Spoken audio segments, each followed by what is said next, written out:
मेरा नाम नेहा है। मैं अपने खानदान की इकलौती लड़की थी। मेरे पापा के 4 भाई थे, उनमें से किसी को भी ऊपर वाले ने बेटी नहीं दी थी। इस हिसाब से तो मुझे अपने खानदान की लाडली बेटी होनी चाहिए था, पर यहाँ तो मामला ही उल्टा था। मेरा खानदान बेटियों से नफरत करता था। इस वजह से मैं एक ही लड़की थी।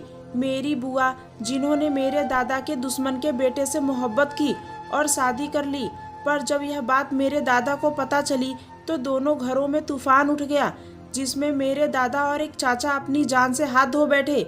मेरी बुआ को घर में कैद कर दिया गया, पर बुआ ने भी खुदकुशी कर ली। तब से इस खानदान को बेटियों से नफरत हो गई। जाने मेरे बाकी चाचा के घर बेटी आई या नहीं आई, या उन्होंने आने ही नहीं दी, पर मैं इस दुनिया में आ गई। मेरी माँ तब इस दुनिया में मुझे अकेले छोड़कर चली गई जब मैं 5 साल की थी। अब मेरी उम्र 17 साल है। मेरा घर मेरे लिए एक जेल है। यहाँ कोई मुझसे प्यार नहीं करता, किसी को मेरी परवाह नहीं है। मुझे खानदान में होने वाली शादियों में भी नहीं ले जाया जाता।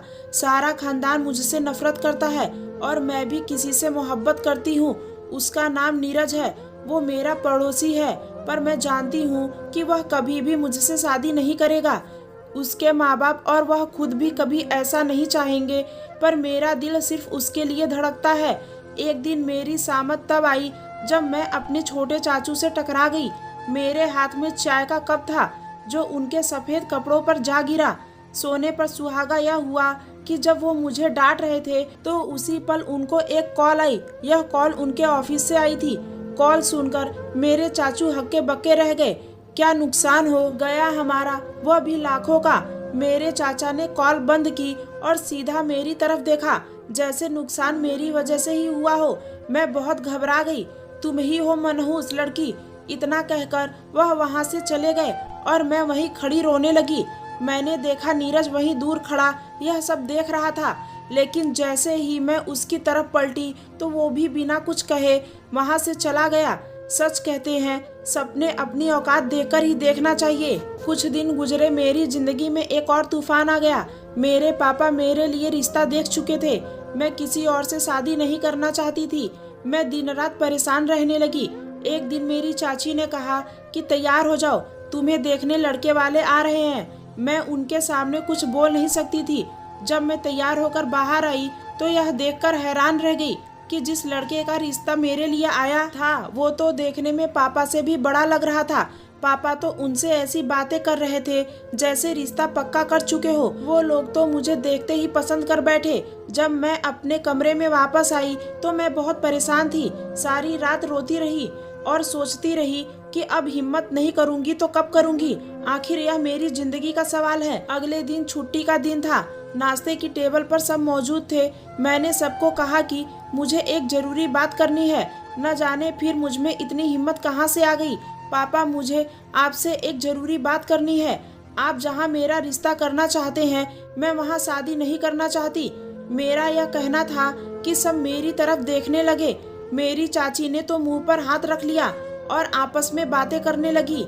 मेरे पापा ने मुझसे पूछा कि क्यों नहीं करना चाहती हो, तो मैंने कहा कि मैं किसी और को पसंद करती हूँ। सब मुझ पर टूट पड़े। मुझे बातें सुनाने लगे कि तुम्हें शर्म नहीं आती सबके सामने यह बात करते हुए। मैंने भी कह दिया, अपनी मर्जी से अपने पति को पसंद करना मेरा हक है और अपना हक मांगने में मुझे कोई शर्म नहीं आती। मैं नीरज से मोहब्बत करती हूँ, उनसे शादी करना चाहती हूँ। जब मैंने कहा तो चाची मेरे करीब आई और मुझे एक जोरदार थप्पड़ मारकर कहने लगी कि आज तो तुमने अपनी जुबान पर उस नीरज का नाम ले लिया, दोबारा उसका नाम भी लिया तो मैं तुम्हें जान से मार डालूंगी। मैंने अपने पापा की तरफ देखा तो वो भी मुझे उन लोगों की साइड से ही लगे। सबने मुझे बहुत बातें सुनाई, कहा कि मैं बहुत बेशरम हूँ। सब कहने लगे कि इस लड़की की हिम्मत तो देखो, आज सबके सामने आकर इसने अपनी पसंद का इजहार कर दिया। कल को जाने क्या करेगी। 10 दिन के अंदर इसकी शादी करके इसे यहाँ से दफा करो। मेरे पापा ने कहा ऐसा ही होगा। मैंने पापा की तरफ देखा तो उन्होंने भी मुझसे नजरें चुरा ली। मेरा दिल किया कि मैं खुद को अभी मार डालूं। मुझे लगा था कि शायद पापा मेरा साथ देंगे, पर किसी ने मेरा साथ नहीं दिया। 10 दिन के अंदर अंदर मेरे लिए रिश्ता तलाश कर लिया गया। अफसोस की बात ये थी कि वो रिश्ता मेरे लिए नीरज ने देखा था। उसके भरोसे वाले लोग थे। जो लोग पहले हमारे घर आए थे उन्होंने तो रिश्ता करने से अचानक मना कर दिया और मेरे पापा को नीरज का लाया हुआ रिश्ता सही लगा। मुझे इस 10 दिन के लिए कमरे में ही बंद करके रखा गया। मुझसे किसी ने बात तक न की। मेरे साथ जानवरों की तरह सुलूक किया गया। मुझे खाना देते और कहते कि हम तो तुम्हें इस घर से दूर भेजना चाहते हैं, पर तुम तो इस घर से दूर ही नहीं जाना चाहती हो। नीरज से शादी करने का ख्याल अपने दिल से निकाल दो, वह तुम्हारा कभी नहीं होगा। उसके माँ बाप तुम्हें कभी भी बहू के रूप में स्वीकार नहीं करेंगे। मैं हिम्मत हार गई थी, मेरा हौसला टूट गया था। मैं बहुत परेशान हुई। मुझे तैयार करवाकर मेरे दूल्हे के साथ बैठा दिया गया और शादी की रस्म शुरू की गई। मेरा दूल्हा, जिसका नाम दिव्य था, अचानक खड़ा हुआ। उसने कहा कि ये शादी करने से पहले मेरी कुछ शर्तें हैं। पहले मेरी उन शर्तों को आपको माननी होगी, उसके बाद ही मैं इस लड़की से शादी करूंगा। मेरे पापा ने कहा कि जो भी तुम्हारी शर्तें हैं बता दो। मेरे होने वाले पति ने कहा कि वह शर्तें सिर्फ मेरे पापा को ही बताएगा। मेरे पापा और दिव्य एक तरफ चले गए और 35 मिनट तक आपस में न जाने क्या बातें करते रहे। दोनों वापस आए। उसके बाद दिव्य ने मुझसे शादी कर ली। मैं अपने घर से विदा हो गई, लेकिन मैंने एक प्लान बना लिया था जिसमें आज ही रात पूरा करने वाली थी। मैं नीरज के अलावा किसी और की नहीं हो सकती थी। मेरे पास एक जहर की बोतल थी जिससे मुझे पहली ही रात पीकर खुदकुशी करनी थी। लेकिन जब दिव्य मेरे कमरे में आया तो उसने खुद मेरे हाथ में जहर की बोतल देख ली। उसने एक हाथ में बोतल पकड़ी और दूसरा हाथ मेरी तरफ बढ़ाया। मुझे लगा कि दिव्य मुझे मारेगा, गुस्सा करेगा, पर उसने मेरे कंधे पर हाथ रखा और कहा कि तुम ऐसा क्यों करना चाहती हो। मैंने कहा कि तुम्हें जानने की कोई जरूरत नहीं। उसने कहा कि मैं कभी भी तुम्हारे साथ कोई जबरदस्ती नहीं करूँगा, खुदकुशी करने की कोशिश मत करो। उसने कहा कि वह मेरे साथ रहना चाहता है, मुझे खुश रखने की पूरी कोशिश करेगा। उसने मुझसे बहुत आराम से बात की, मुझे तसल्ली दिलाई। मैंने उसे सारी बात बता दी कि मैं नीरज से मोहब्बत करती हूँ। इसमें क्या बुरा था? मोहब्बत करना पाप है क्या? मैंने आपको पहले ही बता दिया है। मैंने आपको धोखा नहीं दिया। अगर मैं आपको ना बताती तो यह धोखा होता। मैंने कहा कि मुझे तुमसे पति पत्नी वाला रिश्ता नहीं रखना है। उसने कहा कि मुझे भी जबरदस्ती रिश्ते बनाने का कोई शौक नहीं है। वो मेरा ख्याल रखेगा और उसे मेरे बीते हुए कल से कोई परेशानी नहीं है। दिव्य मेरे कमरे से भी चला गया। मैंने चैन की सांस ली। दिव्य की माँ भी थी, जो बहुत ही अजीब औरत थी। मुझे उनसे बहुत ही डर लगता था। वो मुझे बहुत गौर से देखती। दिव्य ने मुझे तसल्ली दी और यकीन दिलाया कि मैं उसके साथ सुरक्षित हूँ।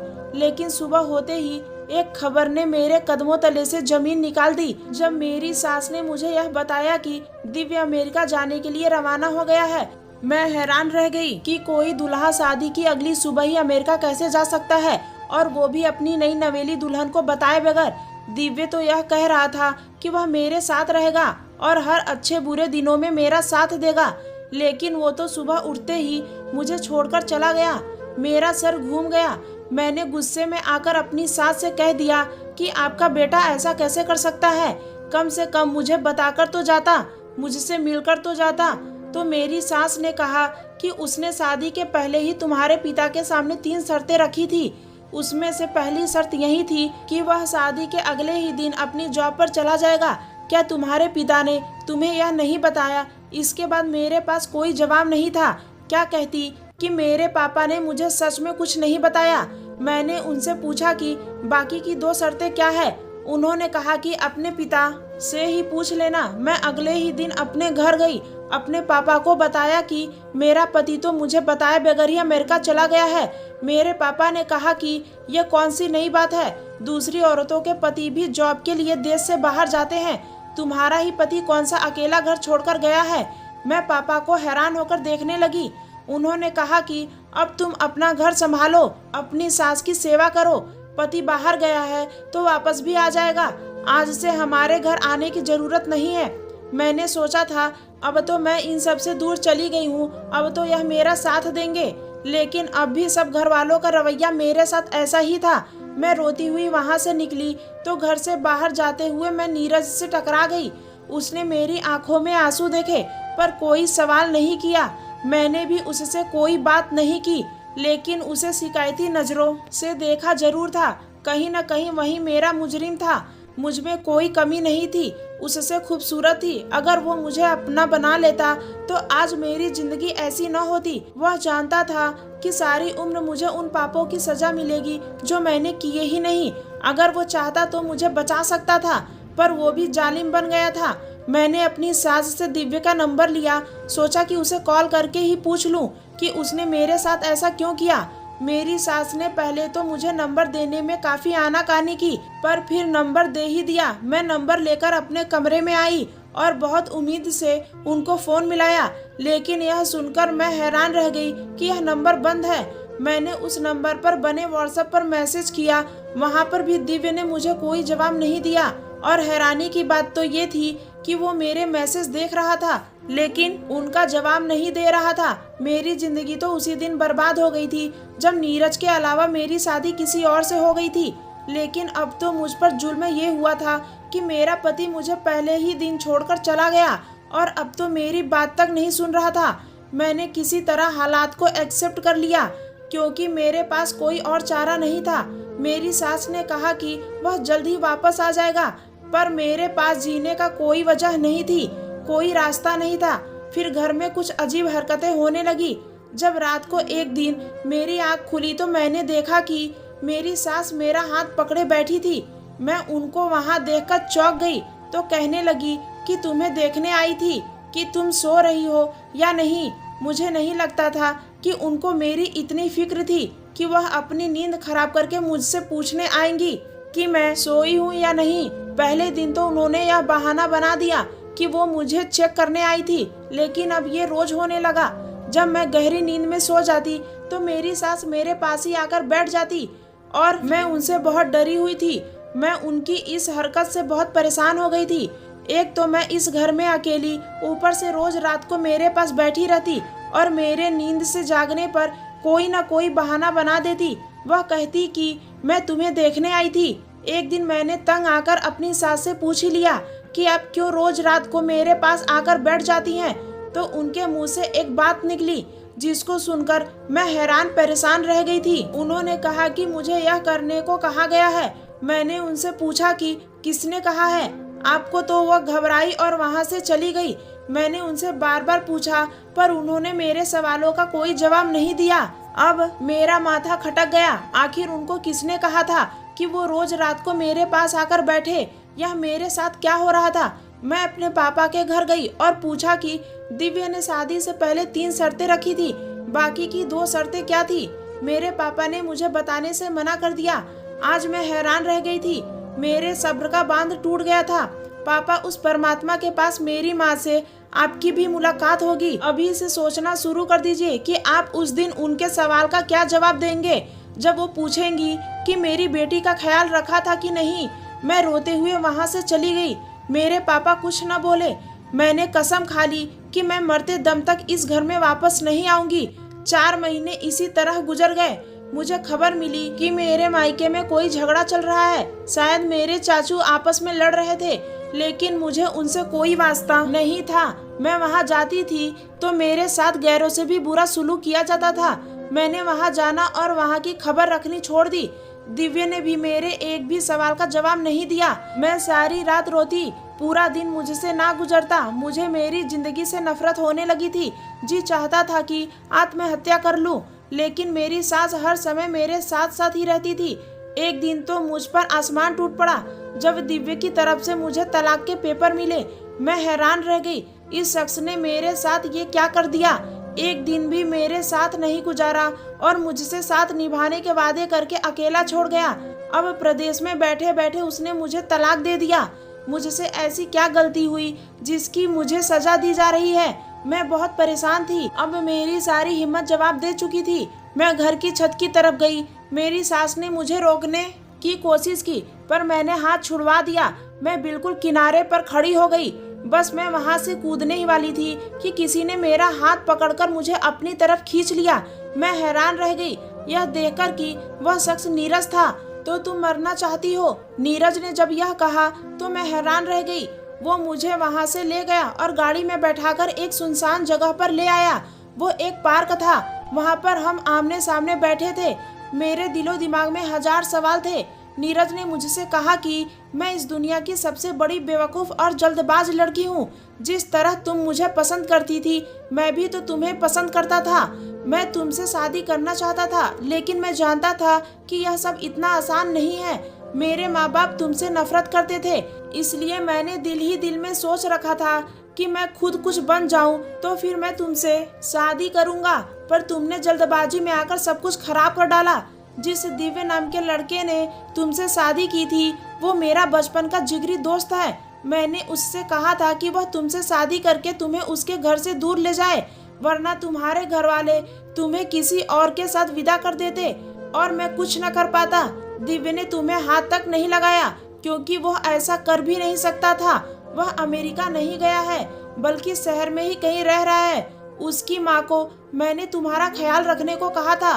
वो रात भर तुम्हारे साथ इसलिए बैठी रहती थी कि कहीं तुम परेशान होकर कुछ गलत कदम ना उठा लो, क्योंकि मैं जानता था कि तुम बहुत ही जज्बाती और पागल लड़की हो। मैंने अपना कारोबार शुरू किया था, जिसके लिए मुझे कुछ समय चाहिए था, लेकिन अब मेरा कारोबार चल पड़ा है। मैंने अपना घर छोड़ दिया है और अपने और तुम्हारे लिए एक छोटा सा घर बना लिया है। आज मैं तुम्हें लेने आया हूँ। हम जल्द ही शादी कर लेंगे और हमेशा हमेशा के लिए एक साथ रहेंगे। मैं पहले से ही तुम्हारे लिए यह सब कुछ करना चाहता था, लेकिन यह सब होने से पहले तुम्हें बताना नहीं चाहता था। कहीं तुम उम्मीद ना बांध लो और हाँ, तुम्हारे साथ जो भी हुआ उसे एक बुरा सपना समझकर भूल जाओ। मेरे साथ एक नई जिंदगी जीना। मैं हैरान रह गई, नीरज को देखती रही। नीरज ने जैसा कहा था मैंने वैसा ही किया। उसने मुझसे शादी कर ली और मुझे एक बहुत प्यारे और खूबसूरत घर में ले आया। उसने कहा कि अब घर को सजाना है और यह तुम्हारा घर है। कुछ सालों के बाद नीरज के माँ बाप ने भी उसे माफ कर दिया। वो हमसे खुश हो गए, लेकिन नीरज उनसे खुद ही मिलता था। मुझे कभी उनके पास लेकर नहीं जाता था। कहता था कि वह नहीं चाहता मेरे माँ बाप तुमसे ऐसी वैसी कोई बात करे कि तुम्हें दुख हो। मैं नीरज के साथ हंसी खुशी रह रही हूँ। मुझे सारी जिंदगी अपने घर वालों की नफरत की वजह समझ न आई, लेकिन शायद इस नफरत को झेलने के बदले में मुझे नीरज जैसा हमसफर मिला। तो दोस्तों, ये थी आज की हमारी कहानी अच्छी लगी हो तो चैनल को सब्सक्राइब, वीडियो को एक लाइक जरूर करें। धन्यवाद दोस्तों।